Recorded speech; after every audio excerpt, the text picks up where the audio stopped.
God's prophets in general history. First, we saw that historians and archaeologists are confused, as they believe that Herodotus saw the Great Pyramids, but Herodotus only saw the pyramids of Dashur.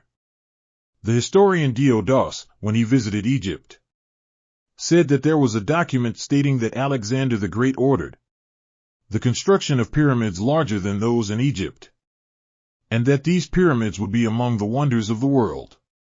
Thanks a lot, Alexander. Due to this, Diodorus believed that Alexander the Great did not build pyramids larger than Egypt's pyramids, and that these pyramids were the greatest buildings in history. He believed the great pyramids built by Alexander were the ones Herodotus saw before him.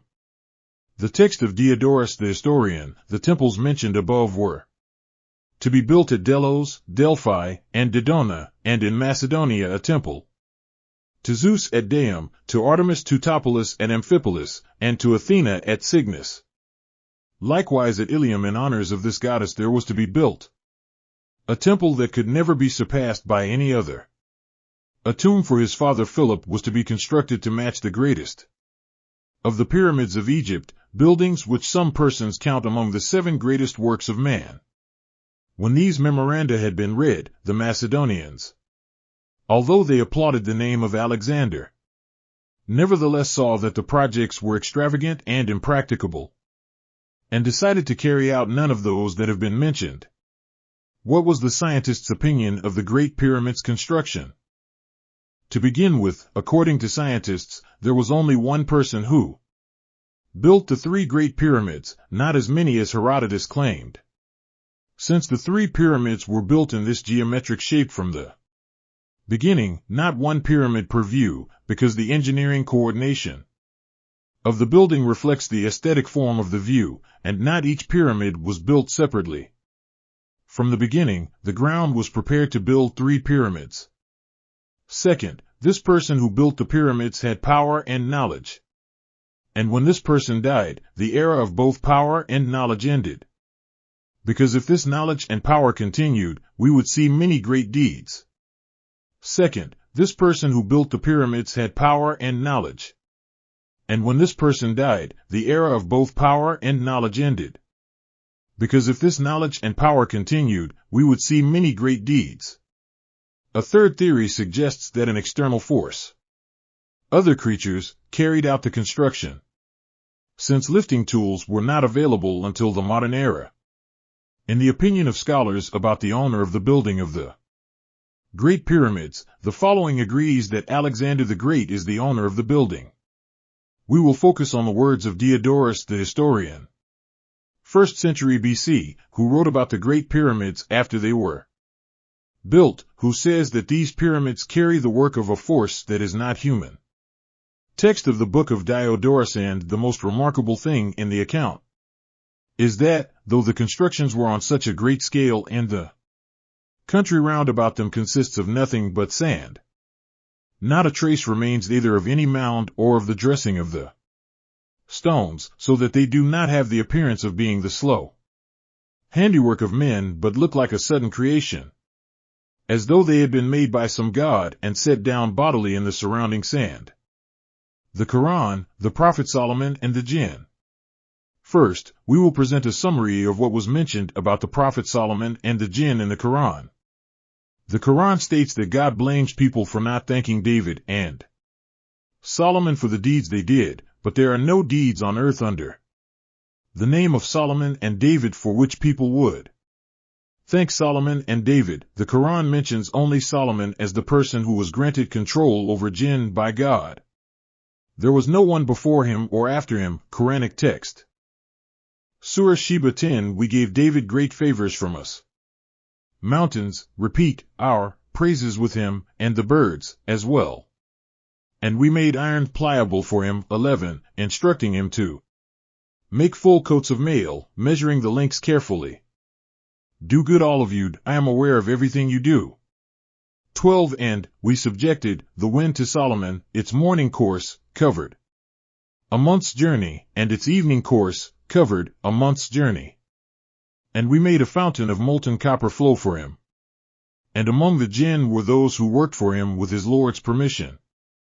And whoever among them deviated from our command, we will make him taste of the punishment of the blazing flame. 13. They made him whatever he wanted, high arches and statues, bowls like reservoirs, and firmly anchored kettles. We said, work in gratitude, family of David, for few of my worshippers are grateful. 14. And when we decreed Solomon's death, nothing indicated his death to the jinn except an earthworm eating his staff. But, when he fell down, it became clear to the jinn that, had they known the reality which was beyond their knowledge, they would not have remained in humiliating punishment. Surah An-Naml 17. And, one day, there were assembled before Solomon his hosts of invisible beings, and of men, and of birds. And then they were led forth in orderly ranks. It is clear that the prophet Solomon had the powerful power to build temples, statues, and many things, including works underwater.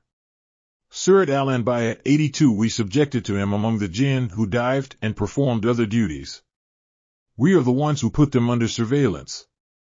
1 Kings 11:7. Then Solomon built a high place for Chemosh the abomination of Moab, on the hill that is east of Jerusalem, and for Molech the abomination of the people of Ammon.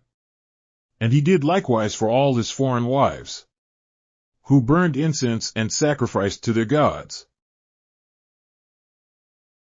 Moab's god, Chemosh, was a statue of Medusa, worshipped in Mugla, Turkey, Moab in the Torah. Poseidon, the sea god, is the god of the children of Ammon, or Athena.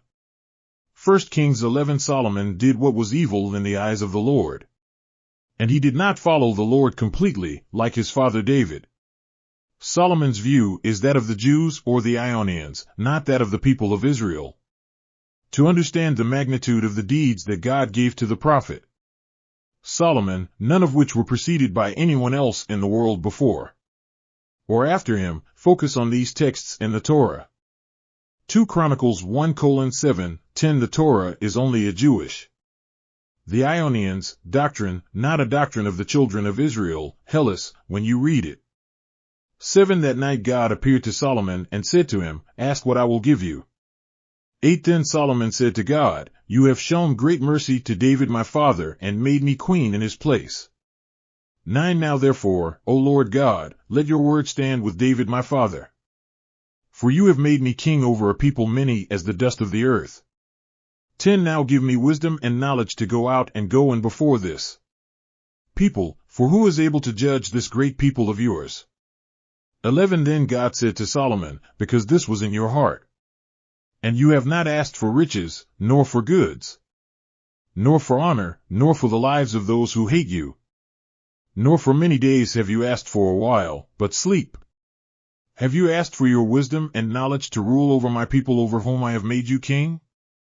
12. I have given you wisdom and knowledge, and I will give you riches and possessions and honor such as such did not exist among the kings who were before you, nor will there be such as these after them.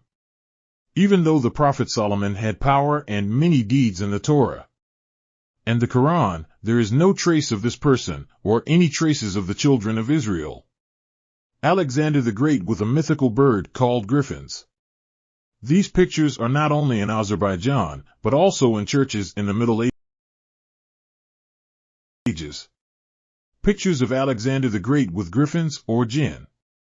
Alexander the Great carried aloft by griffins. Otranto Cathedral floor mosaic. The conversation is still ongoing with Alexander the Great and the building of the Great Pyramids of Giza. Next, we'll talk about the greatest professor in history, Aristotle, who designed the Great Pyramids. Hesham Taher.